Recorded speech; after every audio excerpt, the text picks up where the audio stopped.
चलिए good evening, नमस्कार and जोहार सभी को।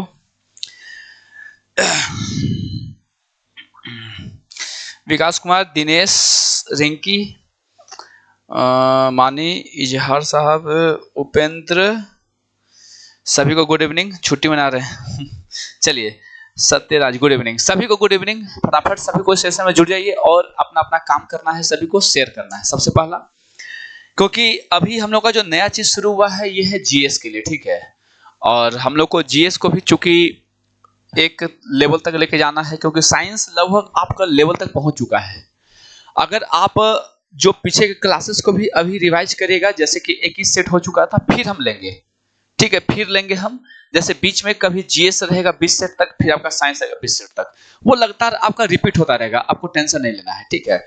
बट सबसे जरूरी है कि आज नहीं देखिए, जब तक ऑफिशियली कुछ डेट नहीं आता है हम लोग विश्वास नहीं कर सकते। हम तो खुद चाहते हैं कि एग्जाम का डेट आपको 16-17 को ही आ जाए, लेकिन कहते हैं ना कि किसी और चीज पे भरोसा किया जा सकता है, लेकिन इस पे नहीं किया जा सकता जब तक कि ऑफिशियल ना आ जाए, ठीक है। हम लोग ऑफिशियल पे ही ज्यादा ये करेंगे, ठीक है, भरोसा करेंगे। अगर ऑफिशियल आता है तो ठीक बात है, नहीं आता है तब तक हम लोग भरोसा नहीं करेंगे। जिस तरह से हम लोग का चल रहा है वैसे चलेगा। बाकी जितने भी लोग ऐसे हैं जो नए कैंडिडेट हैं, जिनका एज है, जो कि एसएससी जीडी को भरे हैं, तो उनके लिए एक बैच आ चुका है, सोल्जर बैच, ठीक है। फी आपका कितना है, तो 399 इसका फी है। तो जो लोग ऐसे हैं जो आपके आसपास में भी हैं, तो इस बैच को परचेज कर सकते हैं, सोल्जर बैच को। उनको इस बैच में क्या मिलने वाला है, तो इस बैच में मेरा पूरा का पूरा जीएस यानी कि हिस्ट्री, पॉलिटी, ज्योग्राफी के साथ करंट अफेयर्स सब मिलेगा, मैथमेटिक्स मिलने वाला है, साथ में आपको सब चीज मिलने वाला है। और खास तौर पे आप लोग के लिए बैच में सबसे इंपॉर्टेंट क्या होने वाला है कि बैच आपका जितना जल्दी खत्म हो जाएगा, क्योंकि जीडी में आपको जो पढ़ाएंगे बहुत जबरदस्त पढ़ाने वाले हैं, लेवल पढ़ाएंगे और इंपॉर्टेंट पढ़ाएंगे। दूसरा चीज ये है कि इसमें जो अभी आपको याद हुआ कि नवंबर में एक एसएससी का एग्जाम हुआ है, तो उससे मैंने अभी कम से कम 3000 जो आपका एमसीक्यू को छांटा है, जितना भी शिफ्ट हुआ था पूरा जीएस को, और 3000 एमसीक्यू आपका इस बैच में हो जाएगा। एक तो आपका थ्योरी जीएस का चलेगा इसमें, ठीक है, थ्योरी के साथ आपका 3000 एमसीक्यू चलने वाला, जो कि एसएससी से ही छाटा हुआ है, एकदम न्यू क्वेश्चन, एकदम न्यू पैटर्न पे आपका, ठीक है। हाँ, चलिए आगे चलते हैं और शुरुआत करते, देखते हैं क्या है। ये रहा, ये प्राइस आप देख ही रहे, मात्र 399 का है। जिनको प्रैक्टिस करना है वो भी इस बैच में आ सकते हैं, क्योंकि 3000 आपका कम से कम आपको जीएस का एमसीक्यू इसमें भी आपको रहना ही रहना है। चलिए, इसमें आपको video lecture, PDF, practice session मिलने वाला है, डिस्कशन ग्रुप मिलने वाला है, ठीक है। चलिए आज का पहला क्वेश्चन से शुरुआत होता है, ठीक है। हाँ, आज का शुरुआत करते हैं। हाँ, डीपी का, बिल्कुल बिल्कुल सही बोले आप। डीपी का एग्जाम हुआ था, तो जितना भी शिफ्ट हुआ था उन सभी शिफ्ट का मैंने क्वेश्चन को निकाल लिया है, कलेक्शन कर लिया है, जितना भी क्वेश्चन आया था सब, और उन सब को मैंने टाइप करके दे दिया है। 3000 प्लस क्वेश्चन होगा, उससे कम नहीं होगा, ठीक है। बिल्कुल सही पकड़ा, डीपी का हुआ था एग्जाम। हीमोग्लोबिन के बारे में निम्नलिखित कथनों पर विचार कीजिए। पहला बोल रहा है कि रक्त में ऑक्सीजन का संचार करता है, यह लौ युक्त यौगिक है, यह कुछ रोगों के प्रति प्रतिरक्षा प्रदान करता है, यह रक्त को लाल रंग प्रदान करता है। इनमें से कौन सा कथन सही है बताना है आपको, ठीक है। और क्लासेस को शेयर करना है आप लोगों को, ठीक है। क्या कथन 1, 2, 3 सही है, क्या 1, 3, 4 सही है, क्या 2, 3, 4 सही है, क्या 1, 2 और आपको 4 सही है, ठीक है। चलिए, तो आप लोग तो जैसा कि जानते ही हैं कि जो भी मैं क्लासेस में करवाता हूं आप लोगों के लिए अपडेटेड एकदम, मतलब ऐसा नहीं कि कोई भी पुराना एग्जाम जो हुआ उसका क्वेश्चन यहां तक आपके पास पहुंचता है, नहीं। इसी साल का जितना भी एग्जाम होता है वही आपके सामने हम क्वेश्चन को बोर्ड पे लाते हैं, वरना नहीं लाते हैं, पुराना क्वेश्चन नहीं रहता आपके सामने। तो एक तो है इस क्लास से क्वेश्चन भिड़ने का भी एक कारण होता है, क्योंकि यहाँ पे अपडेटेड क्वेश्चन आपके सामने लाया जाता है, ठीक है। और ये इतना मेहनत के बाद भी आप लोगों का भीड़ कम होता है, तो फिर दिल टूट जाता है इसमें फिर। चलिए, तो ये बताइए, तो जानते हैं कि हीमोग्लोबिन सबसे पहले क्या है, तो आप जानते हैं कि आरबीसी में पाया जाता है ना, कहां पर, आरबीसी में पाया जाता है। हम जानते हैं कि आरबीसी का डिस्कवरी के बारे में अगर हम बात करें तो आरबीसी का जो डिस्कवरी है वो आपका मेल्फिंगी एवं स्वाटर्टम ने किया था। किसने किया था? मेल्फिंगन तथा स्वाटर्टम नामक साइंटिस्ट ने किया था। किसने? तो कहिएगा कि आरबीसी का डिस्कवरी, आरबीसी कॉपी में लिखिएगा, आरबीसी का डिस्कवरी करने वाले मेल्फिंगी एवं स्वाटर्डम, ठीक है, ये थे। जीवन काल का बात करते हैं तो कितना होता है? 100 से 120 दिन का होता है। कितना होता है? 100 से 120 दिन का होता है। इसी में पाया जाता है क्या आपका? तो हीमोग्लोबिन काम क्या होता है? रक्त में ऑक्सीजन का क्या करता है? संचार करता है, यानी कि पहला सही है। दूसरा क्या है कि यह लौह युक्त यौगिक है। बिल्कुल, क्योंकि हीमोग्लोबिन का जो मुख्य यौगिक होता है वो क्या होता है? आयरन। इसी तरह आपसे अगर पूछा जाए कि क्लोरोफिल का क्या होता है तो कहिएगा मैग्नीशियम। कितना होता है? क्या होता है? मैग्नीशियम। पॉइंट बना के लिखिएगा सभी चीजों को। अगर पूछता आपसे कि क्लोरोफिल का बात करता तो क्या होता? Mg, magnesium. और मैग्नीशियम से एक क्वेश्चन बनता है क्या आपका? इसको याद रखिएगा। देखिए, आपको ये पता है कि जो HNO3 यानी कि जो आपका नाइट्रिक एसिड होता है, यह नाइट्रिक एसिड यह मेटल के साथ रिएक्शन करके, ये आपका एनसीईआरटी का पॉइंट है हूबहू। HNO3 या मेटल के साथ रिएक्शन करके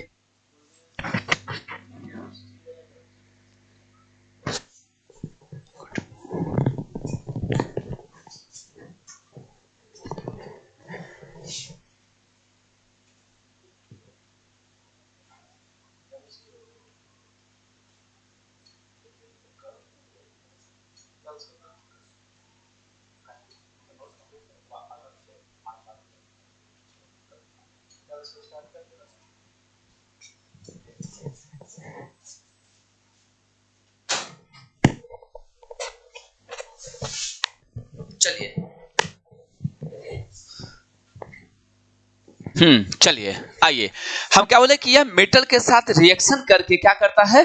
करके हाइड्रोजन गैस को नहीं निकालता है, लेकिन एक अपवाद है। पॉइंट को छोड़ना नहीं है, पॉइंट को लिखना है, क्योंकि नहीं लिखेगा तो यहां से छूटेगा क्वेश्चन। यहां से लिखना है, पर अपवाद में क्या है? अपवाद दो गो है, मैग्नीशियम एंड मैंगनीज। ये दो गो ऐसा मेटल है कि जिससे नाइट्रिक एसिड HNO3 रिएक्शन करके क्या निकालता है? हाइड्रोजन गैस को निकालता है। तो ये कुछ मुख्य बातें हैं जो आप लोग को याद रखना है। ठीक है, अब हो रहा कुछ रोगों के प्रति प्रतिरक्षा प्रदान करता है। क्या ये सही है? कहिएगा नहीं, क्योंकि प्रतिरक्षा प्रदान करने का जिम्मेवारी किसका होता है? WBC का होता है, जिसका जीवन काल कितना होता है? 3 से 4 दिन का होता है। कितना होता है? 3 से 4 दिन का होता है। क्लियर है? रक्त को लाल रंग देता है, यह भी सही है, यानी कि आपका 1, 2 और 4 सही है। क्या आप लोग लिख लिए?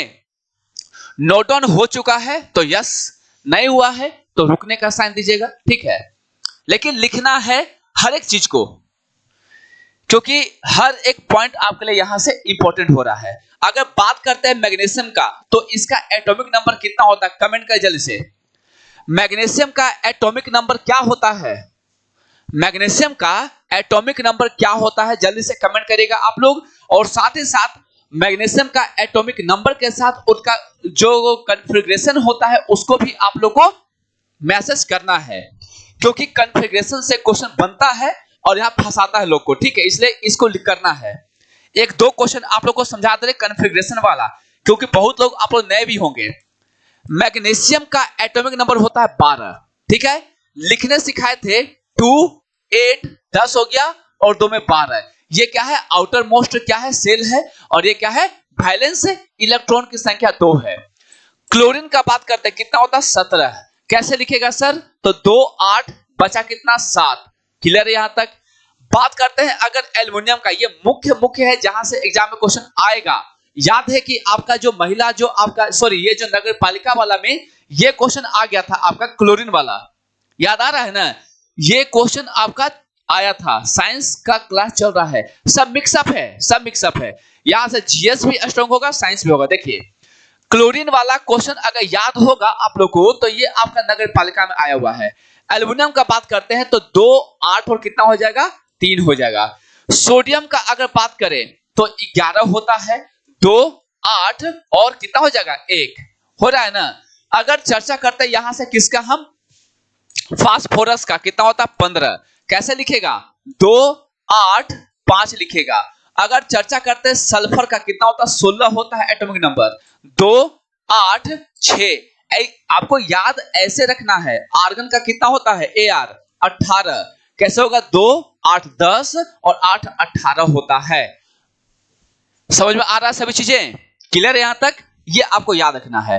तो आप लोग को एक बताना है कैल्शियम का, जल्दी से कमेंट करिए कैल्शियम का कैसे लिखेगा आप। चलिए कैल्शियम का आप लोग का होमवर्क है, होमवर्क नहीं है क्लास वर्क है, बताना है अभी, ठीक है। ये कैल्शियम आपका क्लास वर्क है जो आपको बताना है पूरा पूरी। चलिए आगे चलते हैं क्वेश्चन नंबर तब तक 2 पर। हम इसका आंसर था 1 2 4 यानी कि ऑप्शन नंबर डी, 1 2 4 1 2 4 डी है आपका।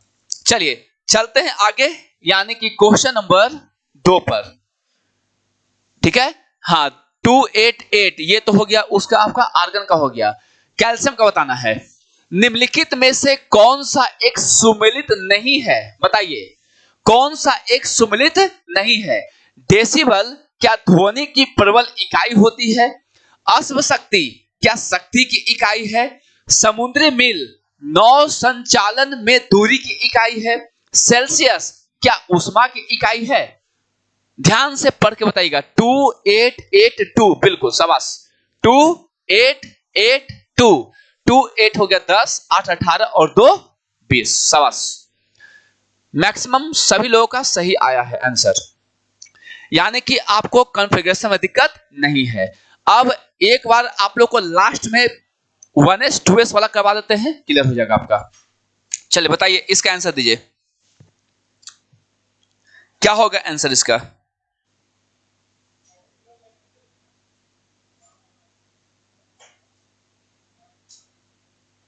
बताइए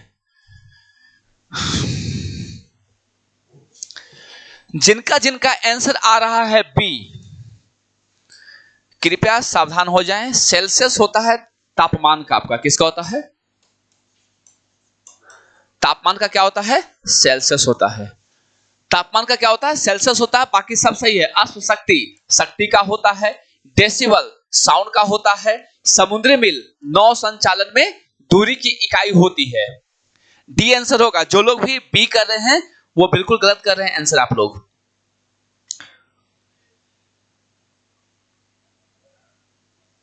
चलिए प्रतिरोध का क्या होता है बताइए,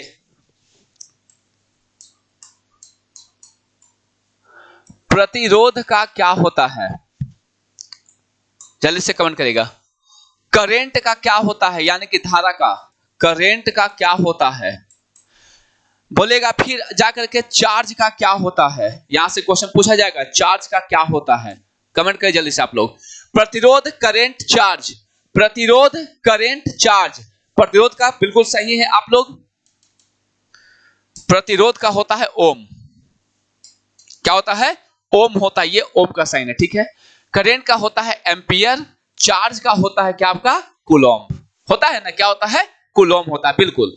चलिए आगे चलते हैं 3 नंबर पे। ऑक्टेन, ये पढ़ा चुके हैं आप लोग को कि ऑक्टेन नंबर जो होता है वो किस लिए यूज होता है। ऑक्टेन संख्या द्वारा किसकी गुणवत्ता मापी जाती है, बताइए। ऑक्टेन संख्या के द्वारा किसकी गुणवत्ता मापी जाती है, खाद्य तेलों की, पेट्रोल की, केरोसिन तेल की, सुगंधित तेलों की। एक होता है ऑक्टेन नंबर, एक होता है सीटेन नंबर, ठीक है, एक होता है सीटेन, ठीक है, क्या होता है सीटेन। सीटेन संख्या, सीटेन संख्या, ये दोनों आपको याद रखना, एक होता है ऑक्टेन, एक होता है सीटेन, बिल्कुल। पेट्रोल का, शाबाश, पेट्रोल का होता है, ये पढ़ाया जा चुका है आप लोग को। और सीटेन बोलेंगे तो किसका हो जाएगा, डीजल का, किसका होता है, डीजल का होता है, किसका, डीजल का होता है, शाबाश। ऑक्टेन और सीटेन, दो ही चीज आपको इसमें याद रखना है। ठीक है, चलिए आगे चलें। बिल्कुल, डीजल। तो ये दो चीज याद हो गया आप लोग को कि एक होता है ऑक्टेन नंबर पेट्रोल के लिए, एक होता है सीटेन नंबर किसके लिए, डीजल के लिए। आइए 4 पर, कुछ साइंस है, फिर आपका आ जाएगा फिर से जीएस। शराब पीकर वाहन चालक के श्वसन परीक्षण में यातायात पुलिस क्या इस्तेमाल करती है? बताइए, यातायात पुलिस क्या इस्तेमाल करती है? Potassium dichromate sulphuric acid, potassium permanganate sulphuric acid, filter paper पर हल्दी, या सिल्वर नाइट्रेट की परत चढ़ी सिलिका जेल। यह भी आप लोग को हम बताए हैं कि कोई व्यक्ति शराब पीकर जाता है तो जब पुलिस चेकिंग करती है तो उसमें क्या होता है, बताइए जल्दी से।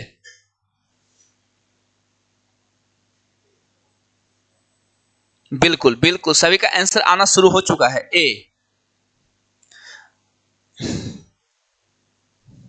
बिल्कुल, क्या हो जाएगा, ए हो जाएगा।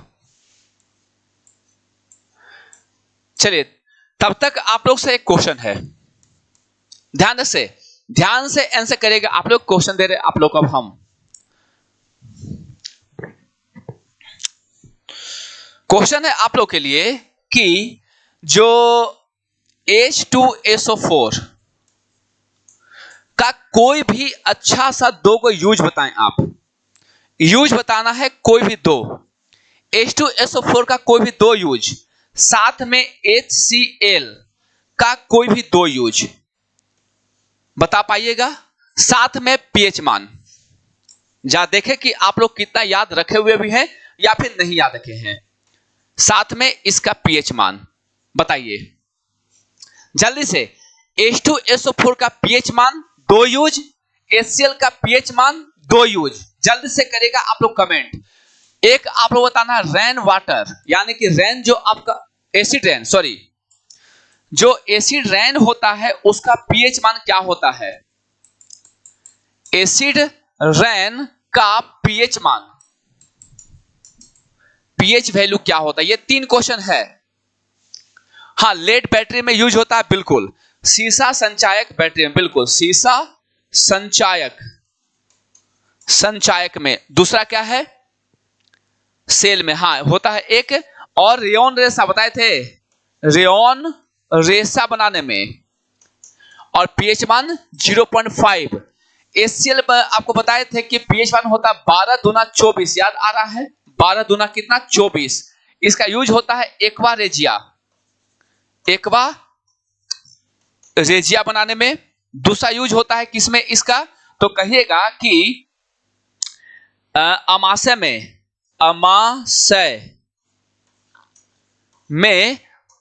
फूड को एसिडिक करने में। दूसरा बैक्टीरिया को मारने में। तीसरा अमाशय से निकलने वाले बाकी जो एंजाइम्स होता है उसको एक्टिव करने में। एसिड रेन का पीएच मान जो होता है वह 5.6 से क्या होता है? कम होता है। ध्यान रखिएगा, ये सब एग्जाम में आता है और आएगा ही हर बार आपको, ठीक है। रेयन रेशा 0.5, बिल्कुल। H2SO4 cleaning metal, remove impurities from the oil, बिल्कुल। चलिए 5 नंबर, गैस वेल्डिंग में बताइए, गैस वेल्डिंग में सामान्यतया प्रयुक्त ईंधन गैस कौन सा होता है? वेल्डिंग गैस में किसका यूज किया जाता है? प्रोपेन का, मीथेन एसिटिलीन का, एक्सिटिलीन का, या सिंथेटिक का? हाँ, 5.6 से कम होता है, बिल्कुल। आइए इसका आंसर करिए आप लोग अब। हाँ, एक्वा रेजिया, बिल्कुल। एक्वा रेजिया क्या होता है? यह एक ऐसा आपका एसिड है, एक तो आपका HCl और HNO3 से मिलकर बनता है। रेशियो कितना? 3:1। एग्जाम में चेक कर लीजिएगा एक बार कि क्या आता है। ये पहले करेगा तो 1 हो जाएगा। जैसे अगर पूछता है आपसे HNO3 रेशियो, अगर HCl पूछता है तो 1:2 क्या मारेगा? 3। तो एग्जाम में जोश में नहीं, जैसा क्वेश्चन वैसा आंसर करिएगा। ठीक है, क्योंकि यहां से भी कभी कभी लोग फंस जाते हैं जानते हुए भी। इसका एसिटिलीन होगा यहां पर, ठीक है, एसिटिलीन होगा, और यही इसका आंसर होगा। क्या होगा? एसिटिलीन। क्या हो जाएगा? एसिटिलीन इसका आंसर होगा। क्लियर है? हाँ, एसिटिलीन इसका आंसर होगा। 6 में आइए। अब यहां से शुरुआत होता है इंपॉर्टेंस और भी क्वेश्चंस का होता है। बताइए, अब पूछ रहा है क्वेश्चन कि महात्मा बुद्ध के संबंध में निम्नलिखित कथनों में से कौन सही है? ध्यान रखिएगा, सही है और नहीं है, दोनों को ध्यान रखना है। पहला, उनका जन्म कपिल वस्तु में हुआ था। क्या यह सही है? उन्होंने बोध गया में ज्ञान प्राप्त किया था। क्या यह सही है? उन्होंने वैदिक धर्म की उन्होंने वैदिक धर्म को अस्वीकार किया था। क्या यह सही है? उन्होंने आर्य सत्य का प्रचार किया था। नीचे दिए गए कूट से सही उत्तर चुनिए। क्या 1 और 2 सिर्फ सही है? क्या 1 और 3 सिर्फ सही है? क्या 1, 2, 3 सही है? या 1, 2, 3, 4 सब सही है? ध्यान से पढ़िएगा और ध्यान से इसका आंसर करिए आप लोग। 6 नंबर का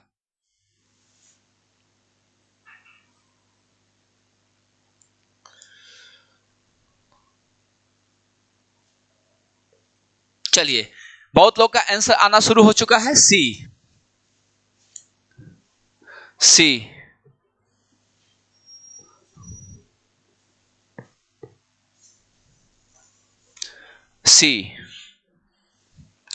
तो जिनका सी आ रहा है उनके लिए आंसर होगा डी।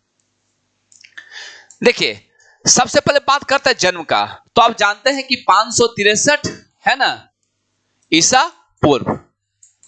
कहां हुआ था? कपिल वस्तु लुम्बिनी वन में। कहां पर? लुम्बिनी वन में हुआ था। क्लियर यहां तक? कहां हुआ था? लुम्बिनी वन में हुआ था। कहां हुआ था? लुम्बिनी वन में हुआ था। उनको ज्ञान की प्राप्ति कहां हुई थी? तो कहिएगा बोध गया में। कहां पर? बोध गया में। यह क्वेश्चन आ सकता है। पहला उपदेश कहां दिया था? पहला उपदेश का अगर बात करते हैं तो पहला उपदेश कहां दिया था? तो कहिएगा सारनाथ में। कहां पर? सारनाथ में दिया था। ठीक है, सारनाथ में दिया था। क्लियर है? आप लोग के लिए एक क्वेश्चन है कि अंतिम उपदेश कहां दिया था, है ना? बताइएगा, अंतिम उपदेश कहां दिया था? अंतिम उपदेश कहां दिया था? यह क्वेश्चन है। दूसरा, तीसरा पॉइंट में है कि वैदिक धर्म को इन्होंने अस्वीकार किया था। यह भी सही है, बिल्कुल सही है ये। और आर्य सत्य, कितना आर्य सत्य बताइए? आर्य सत्य कितने प्रकार के? कुशीनगर, बिल्कुल। पहला उपदेश सारनाथ, जैन का आर्य का भी प्रचार किया था, बिल्कुल। ठीक है, तो इन्होंने 4 आर्य सत्य दिया था। क्या दिया था? 4 आर्य सत्य को दिया था। याद है ना? इन्होंने 4 आर्य सत्य दिया था। कितना? 4। कॉपी में लिखना है ताकि रिवीजन लगातार हो, आपको याद हो या ना हो, कॉपी में फिर भी लिखना है। जितना लिखेगा उतना याद होगा। ठीक है, हम क्या बोले आपको? कुशीनगर में, हाँ, 4 आर्य सत्य बताइए। हाँ, जहां परिनिर्माण,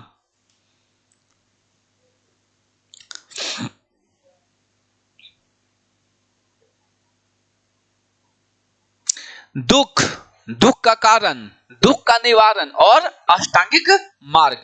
लिखेगा 4 आर्य सत्य को। इंपॉर्टेंट है, 4 आर्य सत्य क्या था? पहला था दुख। दूसरा क्या था? दुख का कारण। तीसरा क्या था?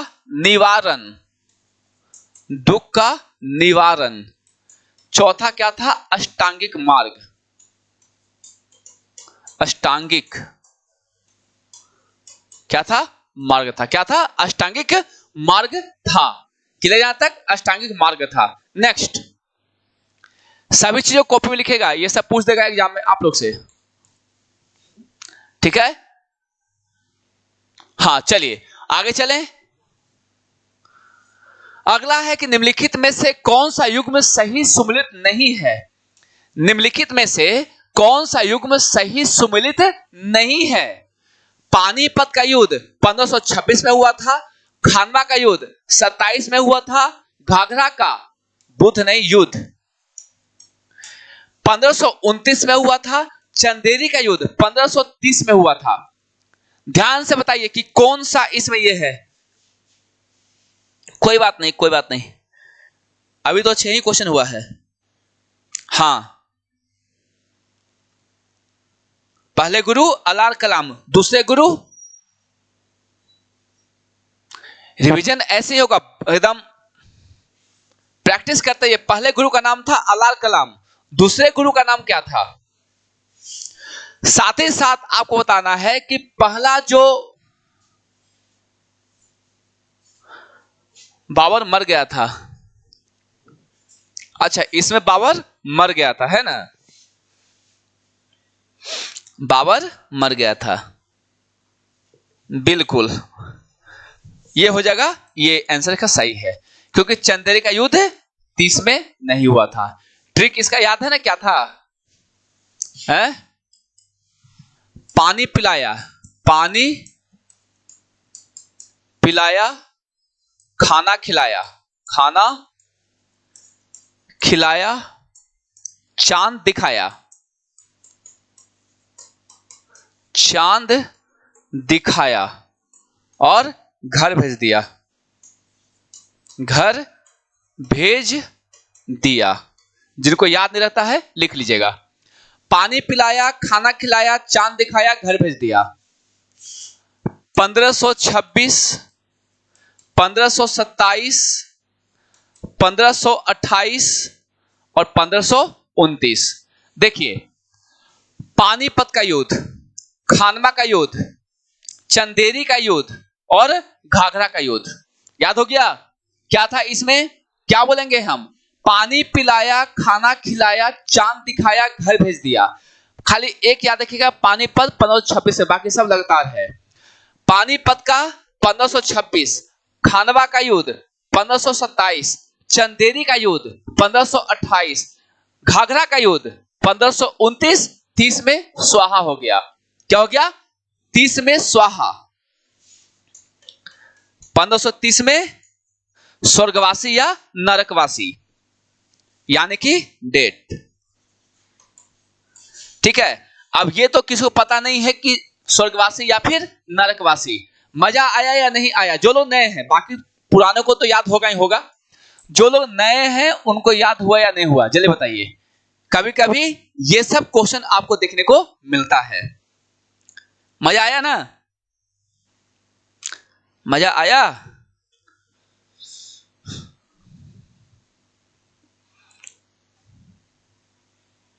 चलिए आगे चलते। गुड इवनिंग, जितने भी नए लोग हैं सभी को गुड इवनिंग। 8 नंबर पे आइए। अब अंग्रेजों का फोर्ट विलियम कहां स्थित है? अंग्रेजों का फोर्ट विलियम बंबई में, कलकत्ता में, मद्रास में, पांडिचेरी में। बताइए, पांडिचेरी में याद था पहले से? बिल्कुल, जो पुराने लोग हैं उनको याद होगा, जो नए हैं, जो एकदम अभी स्टार्ट किए हैं, उनके लिए एकदम ये सही है कि याद रह जाएगा, है ना। ये हम लोग को सबको देखना है, जो पुराने हैं उनको तो याद है, पूरा भरोसा है हमको, बाकी जो नए हैं वो सीखेंगे अब। ठीक है, चलिए। फोर्ट विलियम कहां स्थित है? बंबई में, कलकत्ता में, मद्रास में या पांडिचेरी में? बताइए, या फिर पांडिचेरी में। अब यहां से कुछ इंटरेस्टिंग होने वाला है। फोर्ट विलियम, फोर्ट विलियम था क्या? फोर्ट विलियम कॉलेज था, है ना। फोर्ट विलियम की स्थापना कब हुई थी? तो कहिएगा 1800 ईस्वी में। कब हुई थी? 1800 ईस्वी में। कब हुई थी? फोर्ट विलियम की स्थापना 1800 ईस्वी में हुई थी। कलकत्ता मदरसा की स्थापना कब हुई थी? जल्दी बताइए तो। कलकत्ता मदरसा, कलकत्ता मदरसा, मदरसा की स्थापना कब हुई थी? कमेंट करते चलिए फटाफट आप लोग दम।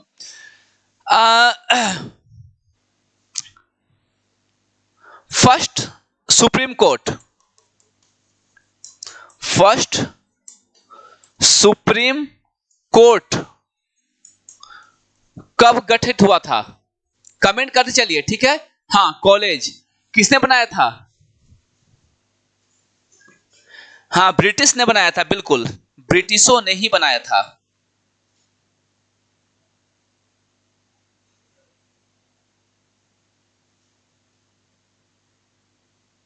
और फोर्ट विलियम राजा के नाम पर रखा गया था, है ना। फोर्ट विलियम जो है वो राजा विलियम थ्री के नाम पर रखा गया था। इसको भी कभी हुआ तो लिख लेने का है, ठीक है। कलकत्ता मदरसा पे आप लोग गड़बड़ा रहे हैं। सर्वेंट्स ऑफ इंडिया सोसाइटी, एक और लिखे, इंपॉर्टेंट है, servants of India society. Servants of India society, India society का स्थापना कब हुआ था यह भी बताना है आपको। कुछ कुछ ऐसा होता है जो एग्जाम में पूछता भी है, ठीक है। हाँ फोर्ट के नाम पर विलियम थ्री थे, ठीक है। ये जो फोर्ट है, ये जो किला है, विलियम थ्री के नाम पे इसका नाम रखा गया था, क्या आपका? फोर्ट विलियम, ठीक है। 1773 में वारन हेस्टिंग्स, क्या लिख रहे हैं? 1773 का जो रेगुलेटिंग एक्ट आया था उसके तहत 73 या 74 में, दो गो आपसे पूछ रहे हैं हम, ठीक है। दो गो, गोपाल ने, क्या बात कर रहे हैं? हाँ गोपाल, अच्छा गोपाल डायरेक्ट ना दे रहे हैं गोपाल कृष्ण गोखले, बिल्कुल गोपाल कृष्ण गोखले, गोपाल गोपाल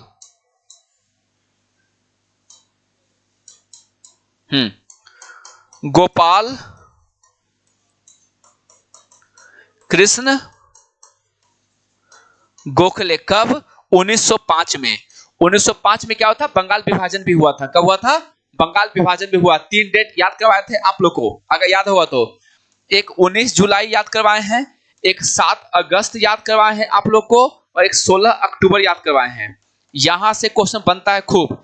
तीनों का तीनों जो पुराने लोग हैं फटाफट आप लोग कमेंट करेंगे, ठीक है। चलिए, कलकत्ता मदरसा का स्थापना कब हुआ था? जल्दी, लेट ना करें आप लोग। कब हुआ था कलकत्ता मदरसा का स्थापना? उसका तो 1774 होगा आपका। फर्स्ट सुप्रीम कोर्ट 1773 के रेगुलेटिंग एक्ट के थ्रू कब हुआ था? 1774 में। कहां पर? तो कहिएगा कलकत्ता में। कलकत्ता में। अच्छा, दिल्ली में कब हुआ था? 1948 में। दिल्ली में कब हुआ था? 1948 में हुआ था दिल्ली में। जिनको लिखना है नोट करके लिख लीजिएगा। आप लोग के लिए एक हम छोड़ रहे हैं, कलकत्ता मदरसा, काफी आसान है। इसमें भी आप लोग नहीं आंसर करेगा तो फिर दिक्कत है आप लोग को, है ना। हाँ, 3 डेट आप लोग को याद होना चाहिए, 19 जुलाई, 7 अगस्त, 16 अक्टूबर।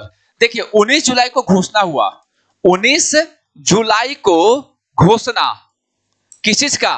तो बंगाल विभाजन का। 7 अगस्त को क्या था? तो कलकत्ता के टाउन हॉल में। कहां पर? कलकत्ता के टाउन हॉल में स्वदेशी आंदोलन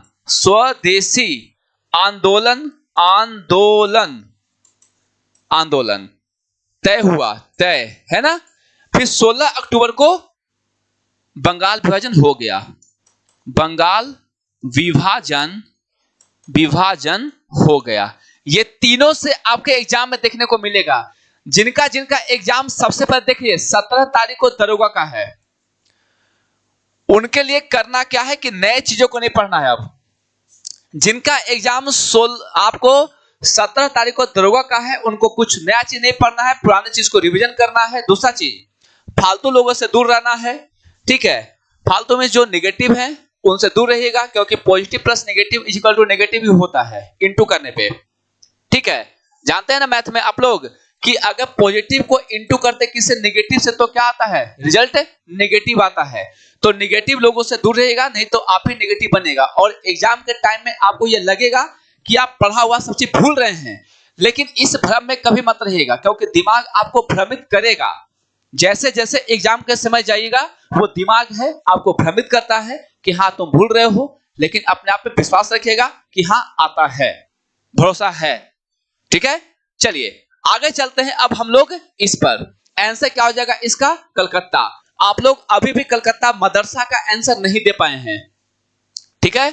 चलिए, सर्वेंट्स ऑफ इंडिया सोसाइटी की स्थापना किसने किया था? बताइए, सर्वेंट्स ऑफ इंडिया सोसाइटी की स्थापना किसने की थी? मदन मोहन मालवीय, सरोजिनी नायडू, जस्टिस रनाडे या गोपाल कृष्ण गोखले, या फिर गोपाल कृष्ण गोखले? बिहार दरोगा, बिहार में है ना, 17 तारीख को डेट आ चुका है उसका।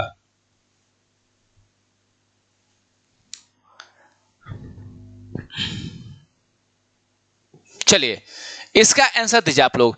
Servants of India act, sorry, servants of India society की स्थापना किसने की थी?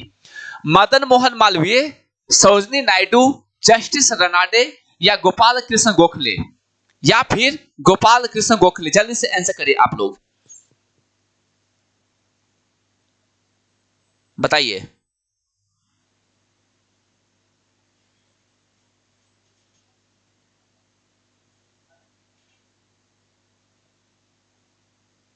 गोपाल कृष्ण गोखले, अभी तो लिखवाए थे ना। गोपाल कृष्ण गोखले कब किए थे? 1905 में। और इस समय क्या हुआ? बंगाल विभाजन हो गया था। बंगाल विभाजन के समय गवर्नर कौन था? तो बंगाल विभाजन पर लिख देते हैं,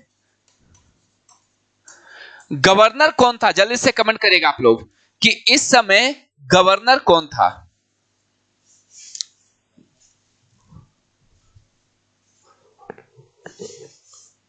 हाँ, बिहार में है। चलिए, 1905 में क्या था? जल्दी आंसर करिएगा कि इस समय गवर्नर जनरल कौन था इंडिया का, जल्दी, या वायसराय? तब तक हम आगे बढ़ाते हैं, तब तक आंसर करिए आप लोग। चलिए, कर्जन, बिल्कुल कर्जन। जो लोग नए हैं सभी कॉपी में आप लोग को नोट डाउन करना है, कोई क्वेश्चन यहां से खूब पूछता है। Curzon, Curzon. चलिए नेक्स्ट, निम्नलिखित में से कौन क्रांतिकारी वंदे मातरम के संपादक थे? बताइए, इस क्वेश्चन को बताइए, निम्नलिखित में से कौन क्रांतिकारी पत्र वंदे मातरम के संपादक थे? मैडम भिकाजी कामा, श्यामाजी कृष्ण वर्मा, वीडी सावरकर या हरदयाल? बताइए क्या इसका आंसर होगा? ध्यान से पढ़िएगा, अच्छा क्वेश्चन है आपके लिए, बताइए। और यहां से एक क्वेश्चन बताएंगे जो मद्य निषेध दरोगा इसी साल में क्वेश्चन आया है, यहीं से क्वेश्चन निकालेंगे ऑप्शन से ही आप लोग के लिए। अब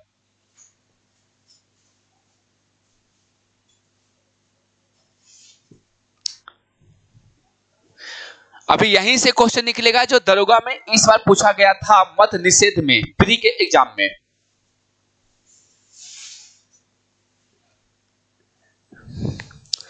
यहां से जो क्वेश्चन है उसका आंसर तो आपको पता चल गया होगा कि इसका आंसर होगा आपका ए, मैडम भिकाजी कामा। क्या कहते हैं? मदर ऑफ इंडियन रिवॉल्यूशन, यही आपको पॉइंट से क्वेश्चन पूछा था। क्या कहते हैं इनको? Mother of Indian revolution, revolution, यहां से क्वेश्चन पूछा था, ठीक है। इसको लिखिएगा आप लोग, ठीक है। श्यामाजी कृष्ण वर्मा से क्या जानते हैं कि लंदन में इन्होंने क्या किया था? कि लंदन में इन्होंने Indian home rule society, Indian home rule society, जिसको हम इंडिया हाउस के नाम से भी जानते हैं। क्या जानते हैं? इंडिया हाउस के नाम से जानते हैं, हाउस के नाम से जानते हैं, ठीक है, नाम से जानते हैं, जानते हैं। क्लियर यहां तक? क्लियर है? हाँ। और यहां से वीडी सावरकर से क्या निकालिएगा आप? मित्र मेला, मित्र मेला नामक संगठन इन्होंने बनाया था 1901 में। कब? 1901 में बनाया था।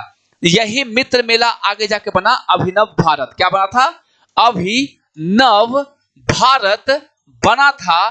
कब? तो 1904 में बना था। क्या 1904 में बना था? यही मित्र मेला बाद में जाकर के अभिनव भारत का रूप लिया 1904 में। यहां तक क्लियर है? आगे देखिए, लाला हरदयाल से याद आ रहा है कि 1913 में 1913 में इन्होंने क्या किया था? तो गदर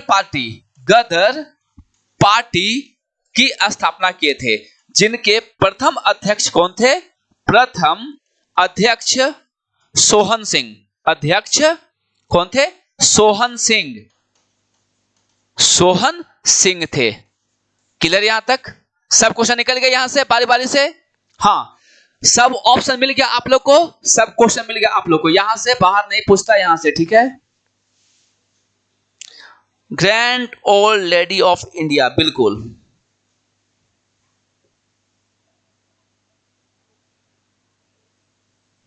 चलिए यहां से बताइए, पहले सब याद हो गया? गदर पार्टी का संस्थापक कौन थे? कब हुआ था? अभिनव भारत का पहले नाम क्या था? मित्र मेला था। कब इसका शुरुआत हुआ था? मित्र मेला का 1901 में हुआ था। 1904 में जाके अभिनव भारत बना। क्लियर है यहां तक? अभिनव भारत बना। श्यामाजी कृष्ण वर्मा लंदन में इंडियन होम रूल सोसाइटी का स्थापना करते हैं, जिसे हम इंडिया हाउस के नाम से जानते हैं। क्लियर है? Madam Bhikaji Cama mother of Indian revolution.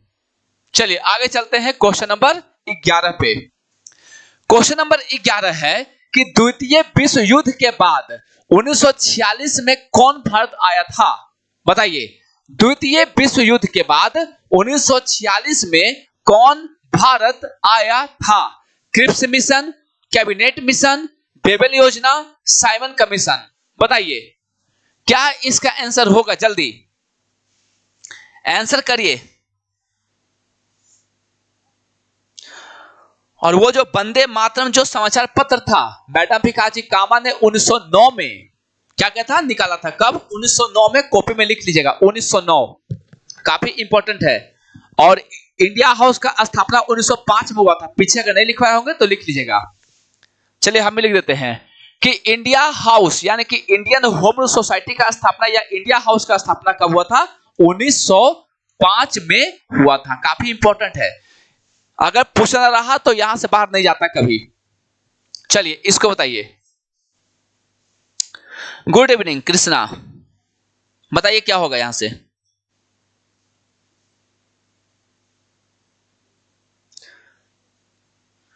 Label योजना कब आया था? तो बेबल योजना आया था 45 में। यहां से पहले छटना शुरू करिए। कैबिनेट मिशन कब आया था? क्रिप्स मिशन कब आया था? तो 1942 में आया था।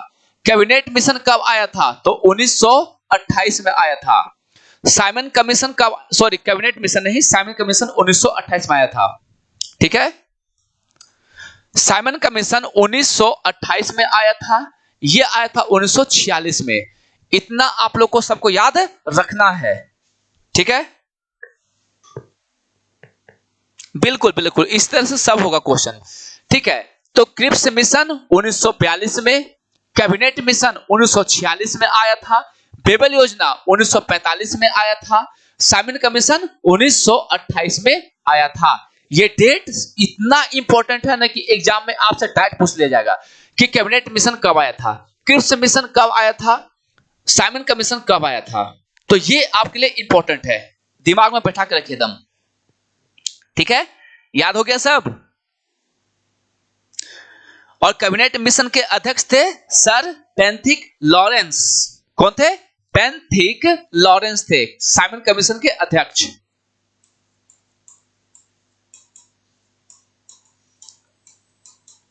पेंथिक लॉरेंस। सब बोर्ड पे जितना है अपने आप में सब मतलब कि आपके लिए इंपॉर्टेंट है। ठीक है, एक भी क्वेश्चन ऐसा नहीं होगा, एक भी पॉइंट ऐसा नहीं होगा जो नहीं आएगा। आपको लगना चाहिए कि हाँ इस क्वेश्चन से ये पॉइंट आ सकता है, तभी क्लास का मजा है, फिर वरना क्लास का मजा फिर नहीं आएगा। देखिए एक और क्वेश्चन आपके लिए आ चुका है कि केंद्र में द्वैध शासन किस अधिनियम के अंतर्गत स्थापित किया गया था? क्या भारत परिषद अधिनियम 1909 के तहत, भारत सरकार अधिनियम 1919 के तहत, भारत सरकार अधिनियम 1935 के तहत, या भारत सरकार अधिनियम 1947 के तहत? बहुत इंपॉर्टेंट ये चारों। अगर ये चार को भी अगर याद है ना तो क्वेश्चन आप बना लीजिएगा यहां से। बताइए क्या आंसर होगा इसका? भारत परिषद अधिनियम, भारत परिषद अधिनियम के बारे में बताइए। सॉरी, बताना है द्वैध शासन के बारे में केंद्र में। तो सबसे पहले हम जानते हैं कि प्रांतों में द्वैध शासन लगाया गया था कब? 1919 के तहत। यहां से लिखेगा प्रांतों में द्वैध शासन, प्रांतों में द्वैध शासन लगाया तो गया था, लेकिन यह लागू हुआ था कब से? तो लागू हुआ था 1921 से। कब से? 1921 से। कभी कभी उठा के पूछ देगा, ठीक है, एग्जामिनर का भरोसा नहीं, कब मुंह उठा के ये क्वेश्चन पूछ देगा आपसे, आपको लगेगा ये है। लागू हुआ था इसी अधिनियम के थ्रू लागू, लेकिन ये लागू कब से हुआ? 1921 से। दूसरा चीज, इसी अधिनियम के थ्रू बौद्धों को, बौद्ध जैन के साथ, बौद्ध के साथ जैनों को, है ना, इन सब को क्या मिला था? पृथक निर्वाचन क्षेत्र। क्या मिला था? पृथक निर्वाचन क्षेत्र। लिखेगा प्रथम, एक ईसाई भी लिख लीजिए, ईसाइयों को क्या मिला था? पृथक निर्वाचन क्षेत्र मिल गया था, ठीक है। जबकि 1919 से हमें क्या याद रखना है कि यहां से याद रखिएगा कि मुस्लिमों को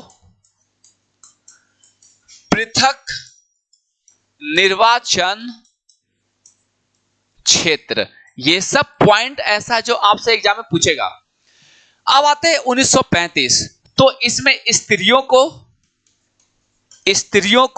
अछूतों को, अछूतों के साथ साथ, है ना, स्त्रियों को, अछूतों को, अछूत लोगों के लिए पृथक निर्वाचन क्षेत्र। साथ ही साथ क्या हुआ था इसके तहत? तो इसके तहत हुआ था कि केंद्र में द्वैध शासन। कब? केंद्र में द्वैध शासन। एक भी छूटेगा नहीं क्वेश्चन आप लोग का। अगर इतना याद कर लिए तो क्वेश्चन नहीं छूटेगा आप लोग का। और 1947 का था, इसी अधिनियम के द्वारा, इसी अधिनियम के द्वारा भारत को आजादी मिली, भारत को आजादी मिली, ठीक है, आजादी मिली। क्लियर हो गया यहां तक? यहां से एक आध पॉइंट लिख सकते हैं, संघीय न्यायालय की स्थापना भी हुई थी, लिख लीजिए कहीं पर, मेरे पास जगह नहीं है अब, या यहां करते हैं, ठीक है। संघीय न्यायालय की स्थापना, संघीय न्यायालय की स्थापना। चलिए, अब यहां से क्वेश्चन आपका जाएगा नहीं अब, है ना। आरबीआई का स्थापना लिखना तो बहुत लिख सकते हैं आप, आरबीआई लीजिए, यहीं करते हैं, आरबीआई का स्थापना, ठीक है। चलिए आगे चले, अब हम लोग, खत्म हो गया सब। चलिए 12 का तब क्या होना चाहिए? 12 का होना चाहिए सी। कैसा लगा जल्दी बताइए। अब याद हो गया सब? याद हुआ या नहीं हुआ? आप लोग शेयर ये नहीं करते हैं, है ना। चलिए, कंटेंट सुंदर लाने के बाद भी आप लोग आते नहीं है ना। चलिए, थोड़ा दोस्त लोगों को शेयर कर देते, थोड़ा फेसबुक पे शेयर कर देते तो काफी अच्छा लगता है ना। ज्यादा लोग आते तो ज्यादा मजा आता, कंपटीशन बढ़ता। चलिए, मजा आ गया। चलिए आगे चलते हैं, क्वेश्चन नंबर 13। भारत एक गणतंत्र है, इसका अर्थ क्या है? बताइए। भारत एक गणतंत्र है, इसका मतलब क्या है, इसका अर्थ क्या है, समझाइए। सभी मामलों में अंतिम अधिकार जनता के पास है, क्या यह सही है? भारत संसदीय शासन नहीं है, भारत वंशानुगत शासन नहीं है, भारत राज्यों का संघ है। आसान क्वेश्चन है, ठीक है, लेकिन फंसेंगे। ठीक है, चलिए, तो आप लोग कमेंट देख ले, लाइक कर दिए। अच्छा,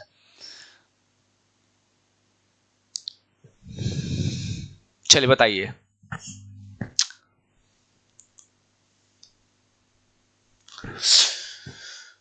बताइए, गणतंत्र के बारे में बताइए।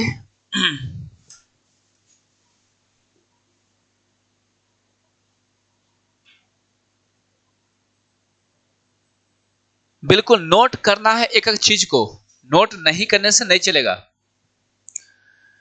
भारत क्या है? गणतंत्र है, इसका अर्थ क्या है? लगभग लगभग सभी का सही है, लेकिन जिनका जिनका डी आ रहा है वो बिल्कुल भी क्या है? गलत है। भारत में वंशानुगत शासन नहीं है। कभी ऐसा सुने हैं कि मान के चलिए कि कोई पीएम है, इनके गुजर जाने के बाद, ठीक है, स्वर्गवासी या नरकवासी होने के बाद इनका बेटा अपने आप बन गया, वंशानुगत है? नहीं है। इसके मरने के बाद इनका बेटा बना, इनके बाद इनका बेटा बना, इनके बाद इनका बेटा बना। कभी ऐसा सुने हैं आप? नहीं सुने होंगे, ठीक है, नहीं सुने होंगे आप लोग।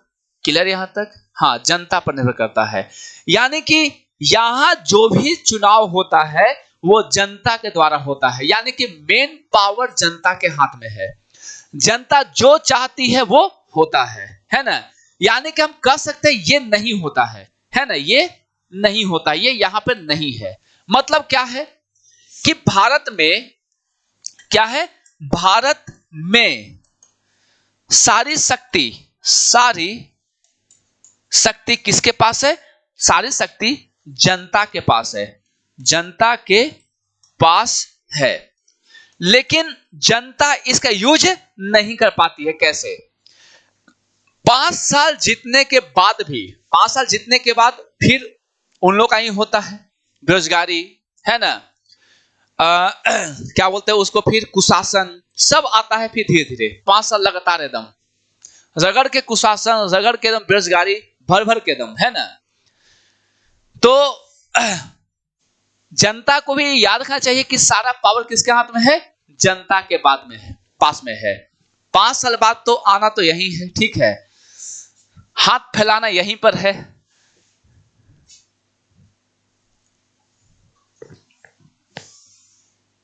ना? हाथ फैलाना यहीं पे है ना, जनता के पास ही है। चलिए, तो ये क्लियर हो गया, कोई डाउट इसमें नहीं होना चाहिए आप लोग को एकदम। क्वेश्चन नंबर 14 बताइए, महाबलीपुरम के रथ मंदिरों का निर्माण किसने करवाया था? बताइए, महाबलीपुरम के रथ मंदिरों का निर्माण किसने करवाया था? नरसिंह वर्मन फर्स्ट, समुद्रगुप्त, हर्ष, पुलकेशिन द्वितीय, है ना? हेमंत नहीं समझ रहा। अच्छा, समझ में आ जाएगा, चिंता काहे कर रहे हैं, चुनाव आ रहा है। चुनाव अच्छा अच्छा को समझा दिया है, क्या करिएगा।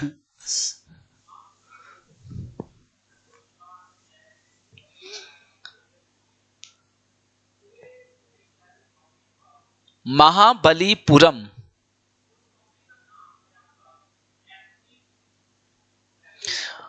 गुड इवनिंग ड्रीम आईएएस, बहुत दिन के बाद दिखे क्लास में। चलिए, महाबलीपुरम का जो रथ मंदिर है इसको तट मंदिर भी कहते हैं। क्या कहते हैं?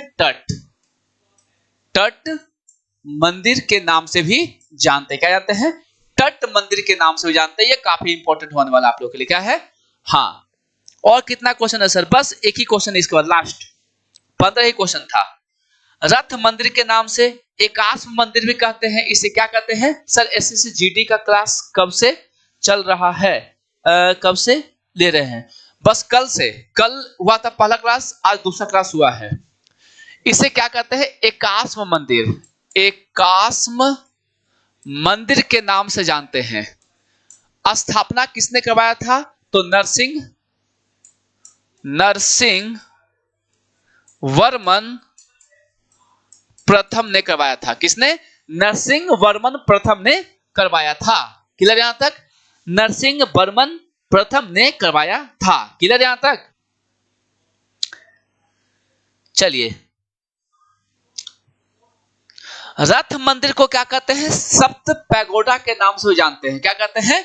सप्त पैगोडा के नाम से जानते हैं। लिखेगा कि रथ मंदिर को क्या कहते हैं? सप्त पैगोडा। सप्त पैगोडा। एक होता है ब्लैक पैगोडा। अब आप लोग कमेंट मत करिए सर गलत पढ़ा रहे हैं। रथ मंदिर को सप्त पैगोडा के नाम से भी जानते हैं। नाम से भी जानते हैं। क्लियर है? सप्त पैगोडा के नाम से भी जानते हैं। ठीक है, चलिए यहां तक खत्म। लिख लीजिएगा सभी को ध्यान से आप लोग। नेक्स्ट है, निम्न में से किस सुल्तान ने कुतुब मीनार को 5वीं मंजिल का निर्माण कराया? किस सुल्तान ने कुतुब मीनार को 5वीं मंजिल का निर्माण करवाया है? ठीक है, कुतुबुद्दीन ऐबक ने, इल्तुतमिश ने, फिरोज शाह तुगलक ने, सिकंदर लोदी ने करवाया था। ठीक है, देखिए जो लोग भी एसएससी जीडी का फॉर्म को भरना है, एज क्राइटेरिया साफ साफ है, ध्यान रखिएगा। बता दे रहे हैं, जनरल के लिए 18 से 23 ये हो गया जनरल के लिए, 18 से 26 हो गया ओबीसी के लिए, 18 से हो गया 28 किसके लिए? एससी एंड एसटी के लिए। जो लोग भी फॉर्म फिल करेंगे उनके लिए एक बैच आ चुका है 399 में।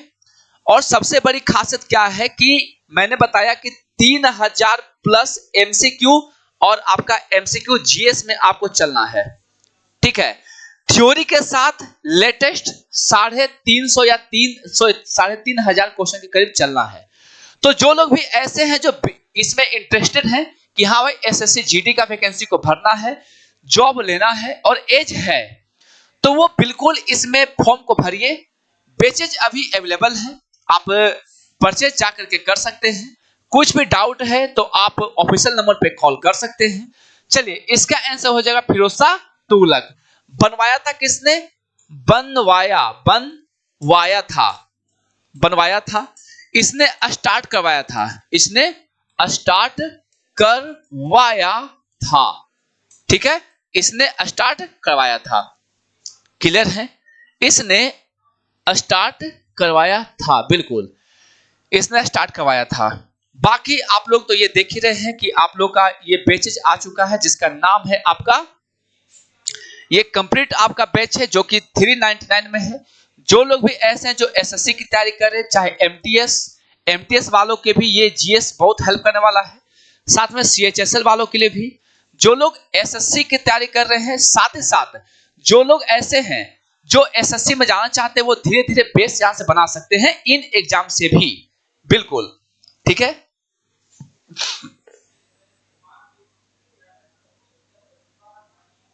अच्छा, कौन बनाना चाहा था दूसरा कुतुब मीनार पर नहीं पाया?